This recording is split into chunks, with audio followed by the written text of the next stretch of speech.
Without rules, there can be no success. This idiom describes the necessity of adhering to certain rules and principles when undertaking tasks, otherwise, success is unattainable.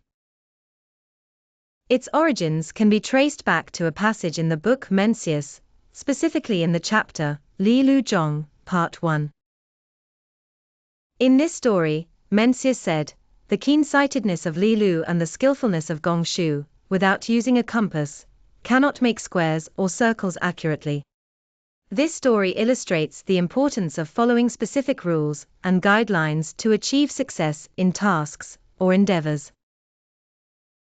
Is another Chinese idiom that implies the necessity of having certain standards or principles to accomplish tasks or achieve goals, metaphorically suggesting the need for rules or methods in doing things.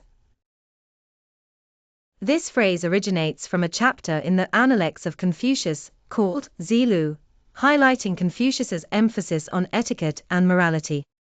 It's often used to educate people on the importance of adhering to rules and order to attain success.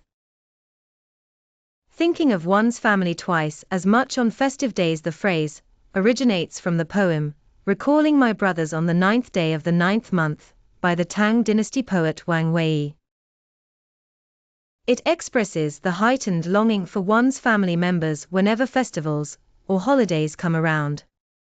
This idiom conveys the poignant emotions of missing family members, particularly during festive occasions. It emphasizes the increased longing for loved ones during these special times. Is another Chinese idiom that expresses a deeper longing for distant relatives during festive or significant occasions, metaphorically representing profound feelings of family bonds. This phrase originates from a poem titled, "Remembering My Brothers on the 9th Day of the 9th Month," by the Tang Dynasty poet Wang Wei, depicting his longing for his hometown and siblings during the Double Ninth Festival. It's often used to convey well wishes and care for loved ones during celebrations or special occasions. It reminds us that holidays are moments for family reunions, evoking a special yearning for family, regardless of where one may be. Man may work out a plan, but fate is in God's hands. The planning is up to man, but success is up to heaven. Originates from ancient China.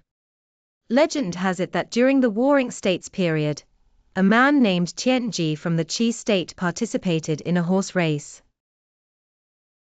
He employed a strategy of matching 3 horses against one and ultimately won the race. This idiom signifies that while individuals can prepare and plan, the ultimate outcome is subject to fate or destiny. It conveys the idea that while people can make plans, the final result is determined by destiny. Is a Chinese idiom that signifies the ability of individuals to plan and work hard, yet the ultimate outcome is subject to fate or the will of the heavens. This phrase originates from a passage in Records of the Grand Historian concerning the struggles of Xiong Yu before his defeat, reflecting his sense of helplessness and sorrow. It's often used to console individuals facing setbacks or failures, advising them to accept fate gracefully and not lose heart. This idiom emphasizes that although we can prepare and strive to achieve our goals, sometimes the final outcome is still subject to fate. To spoil things by trying to be too smart, the attempt to be clever ends up in folly. Originated in ancient China. According to legend, during the Warring States period, there was a man named Tianji from the Qi state who participated in a horse race. He employed the strategy of matching 3 horses against one and eventually secured victory. However, the idiom signifies that while someone tries to be clever or overly cunning, their efforts might backfire, resulting in a blunder. It conveys the idea that attempting to be too clever can lead to failure. This idiom teaches us that sometimes, being overly clever can lead to failure, so it's important to be practical and steady when approaching tasks, rather than relying too much on trying to outsmart situations.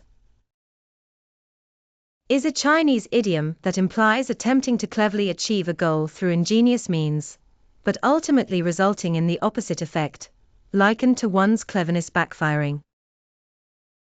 This phrase originated from a passage in Strategies of the Warring States, concerning Tianji, a statesman from the Qi kingdom, and his strategies in a horse race. It's often used to caution against using dishonest or overly complicated methods, advising honesty, simplicity, and effectiveness in actions.